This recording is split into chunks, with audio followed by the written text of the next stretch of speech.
Shalom sahabat Yud Kinanti, kini dan nanti, kini menabur yang baik, nanti menuai yang baik, kini menabur yang buruk, nanti menuai yang buruk. Tema kita adalah dengan judul Kebodohan Orang Cerdas. Menarik kan? Kebodohan orang cerdas. Pak Pendeta ini ada-ada aja. Mana mungkinlah orang cerdas bodoh? Betul. Setelah mendengar ini, boleh berikan respon. Kebodohan orang cerdas. Kadang orang-orang cerdas memiliki reputasi buruk dalam perilakunya. Sebabnya adalah tindakan yang kadang-kadang tidak sejalan dengan kepintarannya.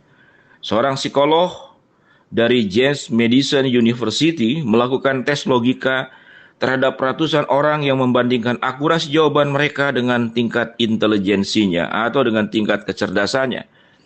Penelitian tersebut menemukan bahwa orang pintar atau cerdas cenderung memberikan jawaban yang salah dari pertanyaan.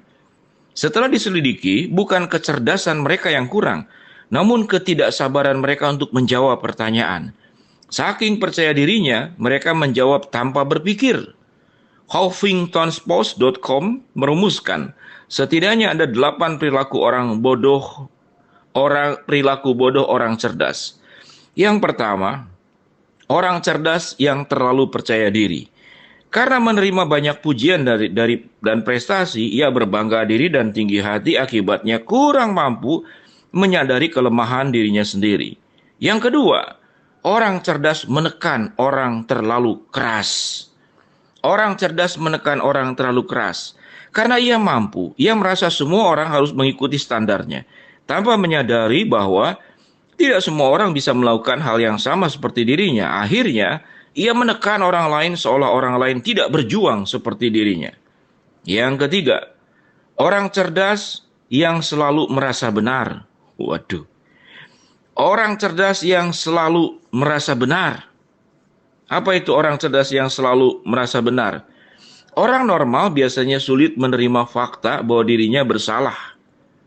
Apabila orang cerdas mengaku kesalahan adalah suatu hal yang memalukan bagi dirinya. Jadi kalau orang normal ya salah-salah ya benar-benar. Tapi kalau orang cerdas mengakui kesalahan sebagai sesuatu yang memalukan dirinya.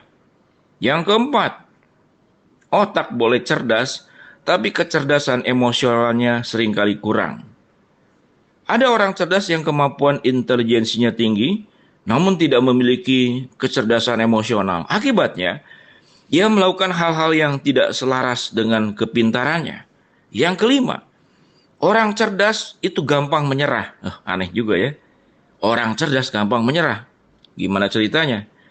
Orang cerdas kadang melihat kegagalan sebagai akhir segala-galanya. Ia tidak belajar untuk menghadapi kegagalan sebagai jalan untuk bangkit kembali. Yang keenam, orang cerdas yang multitasking. Orang cerdas berpikir dengan cepat sehingga membuat mereka tidak sabar. Ia ingin mengerjakan segala sesuatu dengan tanpa mau menunggu. Bukannya semakin cepat selesai, orang yang multitask cenderung semakin tidak produktif akhirnya. Ya karena tidak sabar. Yang ketujuh, orang cerdas sulit menerima saran dan kritik. Karena mereka menganggap dirinya terbaik, sehingga kritik dan saran orang lain dianggap tidak akan membantu mereka. Serem juga ya. Tapi bukan berarti kita berhenti, sudahlah, jadi orang bodoh saja. Nggak begitu juga. Tentu saja tidak semua orang cerdas memiliki perilaku seperti di atas. Ada juga orang-orang cerdas yang berlaku bijaksana, karena ia menggunakan kecerdasannya dengan baik. Yang penting adalah, jangan sampai jatuh ke dalam perangkap kesombongan akan kecerdasannya sendiri. Jadi orang cerdas dalam Alkitab, dalam kitab Amsal, takut akan Tuhan adalah permulaan hikmat dan pengetahuan. Luar biasa. Jadi kalau orang yang cerdas itu di dalam Tuhan, dia akan bijaksana, dia akan sabar, dia akan menjadi pribadi yang rendah hati, dia tidak merasa benar, dia tidak egois, dia tidak menekan orang lain. Orang cerdas juga tidak eksklusif. Oh, saya orang cerdas, kamu orang yang tidak cerdas. Sorry, nggak level kamu gaul dengan saya. Jadi orang cerdas itu tidak hanya dalam akademis, tapi mungkin dia banyak talenta, dia populer, ya itu. Dan banyak orang-orang populer itu akhirnya juga kesepian. Karena merasa semua orang tidak cocok bergaul dengan dia, ya berarti dia hidup sendiri dong. Betul nggak, sahabat Yudki nanti? Dia hidup sendiri. Coba hidup sendiri. Tertawa sendiri. Nangis sendiri. Apa nggak serem? Lihat orang. Ya kalau kita tertawa, nangis, ada orang lain. Orang lihat itu kan, ya wajar karena ada orang lain. Kumpulan dengan teman-teman. Coba kalau orang cerdas. Karena dia ingin hidup sendiri. Dia tertawa sendiri. Dia nangis sendiri. Lalu kita lihat, kok nggak ada siapa-siapa. Dia tertawa sendiri, nangis sendiri. Kalau bukan orang stres, ya ini orang gila. Mari sahabat Yudki nanti, berjuanglah jadi cerdas. Tapi berjuanglah seperti yang firman Tuhan katakan. Takut akan Tuhan adalah permulaan hikmat dan pengetahuan. Itu hikmat, kemudian juga pengetahuan. Ada yang tanya, Pak Pendeta, ayatnya di mana? Pasalnya di mana? Saya nggak bacain. Supaya belajar cari di Amsal. Baca semua kitab Amsal. Itu adalah kitab-kitab hikmat, kitab-kitab kecerdasan buat anak-anak muda.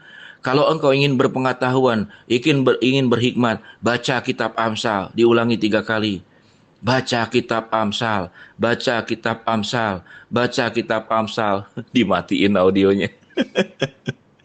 Ya sahabat seperjalanan yang dikasihi Tuhan, mari menjadi orang cerdas dan orang berhikmat dengan cara takut akan Tuhan adalah permulaan dari hikmat dan pengetahuan. Tuhan memberkati semua sahabat Yudki nanti. Sampai berjumpa kembali dalam episode berikut. Kini dan nanti.